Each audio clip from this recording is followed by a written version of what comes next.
आशा करता हूं आप सब बहुत अच्छे होंगे। मेरा नाम है सिद्धांत अग्निहोत्री। स्टडी ग्लोस पे आपका बहुत बहुत स्वागत है। एग्जिट पोल्स आ गए हैं भैया, 4 जून को रिजल्ट आने वाला है।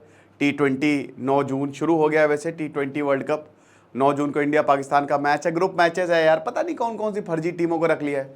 मेन हमारे T20 वर्ल्ड कप शुरू होगा 19 जून को, क्योंकि तब सुपर 8 शुरू होंगे, ठीक है ना। तो खैर 9 जून को न्यूयॉर्क में तो रहेगी आंख, लेकिन 4 जून को भी रहेगी आंख, क्योंकि 4 जून को रिजल्ट आएंगे। लेकिन उससे पहले एग्जिट पोल्स आ गए हैं। अब एग्जिट पोल्स में एज एक्सपेक्टेड, देखिए मुझे भी ये पता है कि इस बार बीजेपी ही जीतेगी। हाँ, बीजेपी जीतेगी, बट मुझे लग रहा था इतनी सीटें ना आए। अब एग्जिट पोल है, हम इसमें पूरी तरीके से विश्वास नहीं कर सकते। एक्चुअली ऑपोजिशन जिस तरीके से काम कर रही है, उनका एफर्ट इतना दिख नहीं रहा है कुछ खास। राहुल गांधी ने कितने प्लेटफॉर्म्स पे इंटरव्यू दिया, मैं बोल बोल के थक गया कि अगर उनको जीतना है तो भाई वो ज़्यादा पार्टिसिपेट करना शुरू करे, बट ऐसा दिख नहीं रहा है। और फिर उसके बाद अरविंद केजरीवाल जेल में थे, बहुत दिक्कतें हुई हैं और अपोजिशन की वो एक्टिवनेस थी ही नहीं, इंडिया अलायंस। लेकिन इधर बीजेपी जो है, उन्होंने एग्जिट पोल्स में सुपड़ा साफ कर दिया। अब कुछ जगह तो इंडिया टुडे के जो भाई, वो तो 400 तक इनको सीटें दिखा रहे हैं। तो अभी 2024 इलेक्शन, और कल आपको पता लास्ट फेज हो गया, 7th फेज हो गया। बंगाल में वायलेंस हो गई, कई जगह तो जो ईवीएम है वो फेंक दिए। चलिए कोई नहीं, अब एक बार जब पूरा इलेक्शन खत्म हो गया, तब यहाँ पे एग्जिट पोल्स जो है वो रिलीज किए गए। अब एग्जिट पोल्स हमेशा सही नहीं होते, मैं आपको ये भी बता दूं। जैसे योगेंद्र यादव, बहुत बड़े सेफोलॉजिस्ट, वो बता रहे हैं कि 240 से 260 सीटें ही मिलेंगी बीजेपी को, और वो साइंटिफिक डेटा पे बात कर रहे हैं। लेकिन यहाँ पे अगर जैसे आप इंडिया टुडे आप देखिए, ये तो 400 तक सीटें दिखा रहे हैं कि एनडीए को 400 तक सीटें मिल जाएंगी, 350 से 400 तक, यानी कि पिछली बार से खतरनाक। अब इंडिया अलायंस को 131 से 166 और बाकियों को 8 से 10। सी वोटर सर्वे, ठीक है, 353 से 383, इनका बहुत सही होता है, ठीक है। एक्सिस सी वोटर, ये अगर ये ऐसा कह रहे हैं, क्योंकि इनके ज़्यादातर सर्वे सही होते हैं। 152 से लेकर 182 इंडिया अलायंस, और बाकी 4 से 12। इंडिया टुडे चाणक्य, ये भी अगेन लो, 400 पार, 385 से 415 सीटें दिखा रहे हैं। 96 से 118 और बाकी 27 से 45। CNX 371 से 401, 109 से 139 और बाकी 28 से 38। ETG 358, 350, 132 और 53।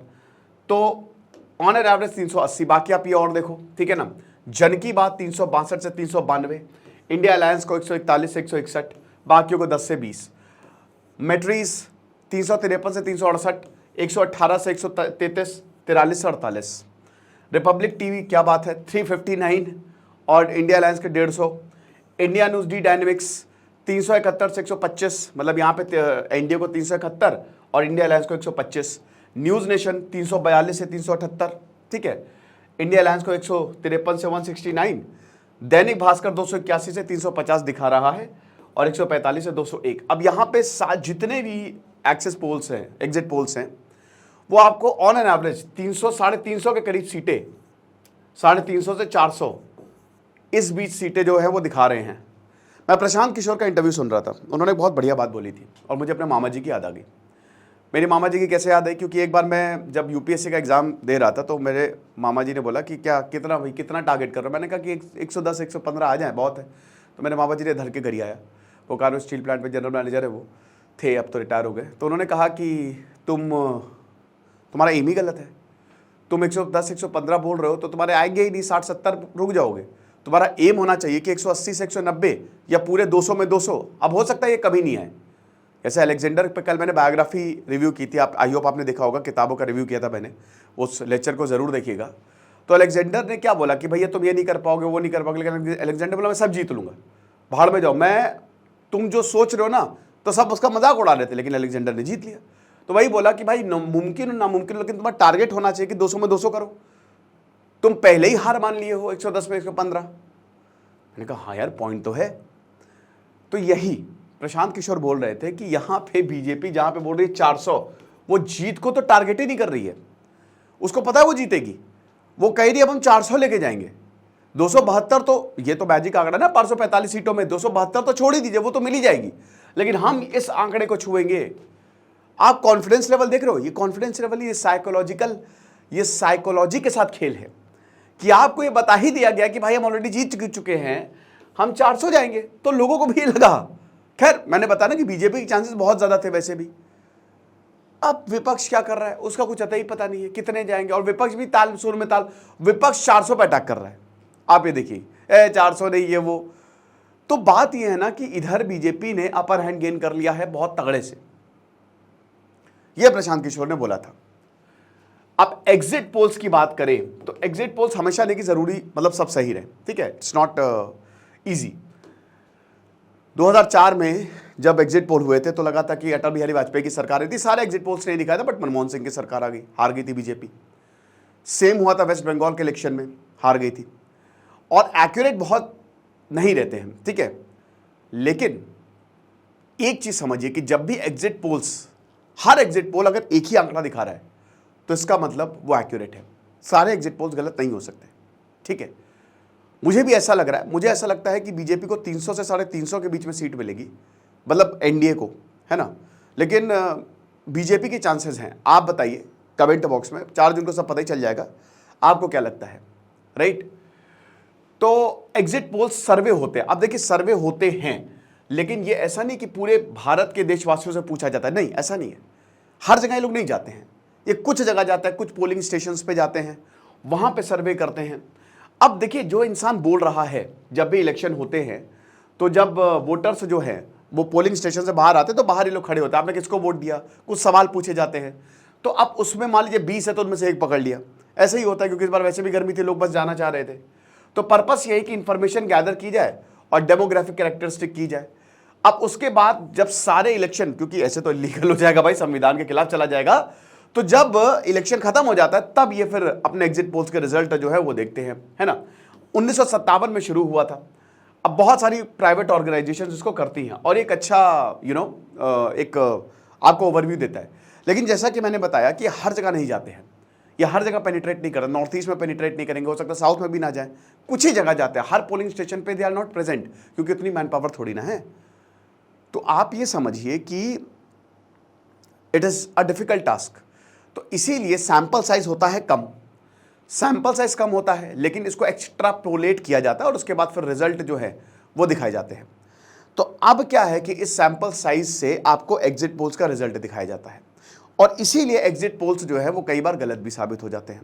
सेकेंड पॉइंट जो आपको समझना है कि देखिए जब भी आप किसी से पूछते हो कि आपने किसानों से बात की, औरतों से बात की, बूढ़ों से बात की, या जिनके जो मुद्दे थे उनसे बात की, कई बार क्या होता है, जैसे मान लीजिए कोई वोटर है, उसकी बीजेपी से बड़ी नाराजगी है, लेकिन क्या पता वो वोटिंग रूम में बीजेपी को ही दे, जैसे ईवीएम में जाए वो बीजेपी को दे। तो आप बिहेवियर को नहीं प्रेडिक्ट कर सकते हो, वो आपको हो सकता है सच ही ना बताए, है ना।